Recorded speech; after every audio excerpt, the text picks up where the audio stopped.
Imagine walking into a big box store, pushing your cart past the seasonal aisle, and instead of picking up a box of chocolates or a greeting card, you grab a literal physical box of math. Right, just a shiny cardboard display offering a 2-for-1 weekend deal on long division.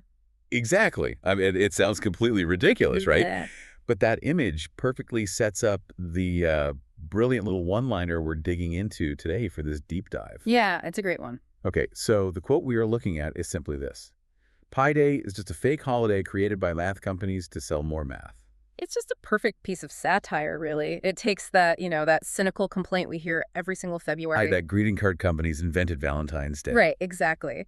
But it applies their exact logic to a fundamental property of the universe. Okay, let's unpack this because we're so used to that narrative of corporate opportunism. The idea that some boardroom executives sat around and engineered a tradition just to, move merchandise. Well, and that narrative exists because it actually happens. If you look at how the greeting card industry operated in the early 20th century. Right, they really did that. Oh, absolutely. They took relatively minor historical or religious observances, things that had been celebrated organically for centuries, and just scaled them up. Wow. Yeah, into these massive mandatory commercial events. They effectively created the modern holiday playbook. Which is what basically find a date, attach a sentiment to it, and sell the token. You nailed it. Yeah. Find a date, attach a sentiment, and sell the physical token of that sentiment. But applying that commercial playbook to the ratio of a circle's circumference to its diameter, Right. I mean, it's like an intellectual property land grab for the laws of physics. Right. And what's fascinating here is that this is where the brain experiences this perfect cognitive dissonance. How so? Well, your mind is trying to reconcile two completely incompatible ideas.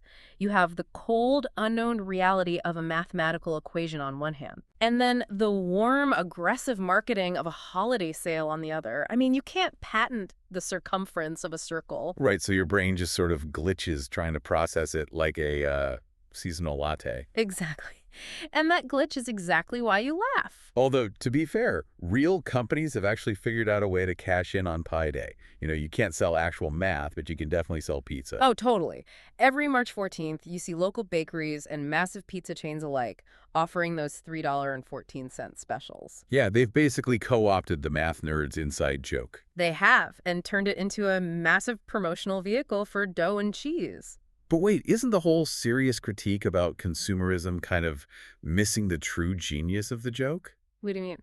Well, by forcing you to picture this fictional cartel of math companies pushing a math agenda, the quote is actually pointing out how ridiculous the commercialization of real holidays has become. Ah, I see what you're saying. It takes the formula of commercialization and pushes it to its absolute illogical extreme. Right. Like, nobody wants to be told they're a sheep just for buying their mom a Mother's Day card. No, definitely not. Usually when we hear a critique of consumerism, our defenses go up immediately. Yeah, we feel like we're being lectured to about economics. We're judged for our spending habits. Exactly. But humor disarms those psychological defenses. A joke like this slips right past your filters. Because you're laughing. Right. By the time you've processed the punchline and laughed at the idea of selling more math, you've already subconsciously accepted the premise. Which is that the way we commercialize dates on a calendar is fundamentally arbitrary. Exactly. It asks you to be a critical thinker while you're laughing. So what does this all mean for us? I think it makes you realize that even a single satirical sentence can pack a massive analytical punch. It really can. You don't always need a 300-page sociological study to poke holes in consumerism. No, sometimes you just need one perfectly absurd image. Just holding up a mirror to the very normalized ways we are sold the spirit of an occasion. And that's the thing. The sharpest tool for navigating a world of advertising and information overload is often just a really good joke. Yeah, it trains you to question who actually stands to gain when you see a new arbitrary holiday trending on your calendar. It really does make you look at things differently. Which brings us back to the reality of those fabricated corporate land grabs. I mean, if math companies are out there pulling the strings to sell us more math, what abstract concept is next? Oh, no, I can see it now. Right. Are we going to discover that big physics is inventing a holiday just to sell us more gravity? Think about that next time you drop your keys.